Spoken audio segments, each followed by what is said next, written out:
j'aime pas cette excuse bidon parce que du coup, c'est pour moi, c'est aussi une manière d'amoindrir le poids de leurs paroles et de leurs actes de manière générale. Le fait de dire, oui, tous ceux qui te critiquent, ce sont des gays refoulés. Alors déjà, je trouve que c'est un peu homophobe sur les bords, mais surtout de manière générale, je trouve que une fois de plus, tout ce que ça fait, c'est genre leur enlever une part de responsabilité, de culpabilité dans la manière dont ils choisissent volontairement de se comporter avec nous. Donc non, ce ne sont pas des gays refoulés, ce sont juste de profonds trous du cul.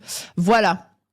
Encore une fois, pour moi, c'est une manière, une fois de plus, de vraiment genre faire « Oh bah c'est pas grave, on donne encore une excuse à leur folie furieuse ». Parce qu'en fait, il n'y a pas d'excuse. Il y a un moment, il faut dire les termes. Ces hommes sont des putains de trous du cul frustrés qui n'acceptent pas le fait que, bah oui, ils ne sont pas nés dans les années 50 ou dans les années 20. Bah oui, c'est pas à l'homme de décider de tout, littéralement toute la vie des femmes, de leur vie de famille, de tout ce qui régit ce monde. Oui, bienvenue en 2025. En fait, ça fait bien longtemps que ce pseudo-statut de l'homme, le grand homme fort, blablabla. Bref, tout ce bullshit servi par le patriarcat commence à s'effondrer. Ça date pas d'hier, hein.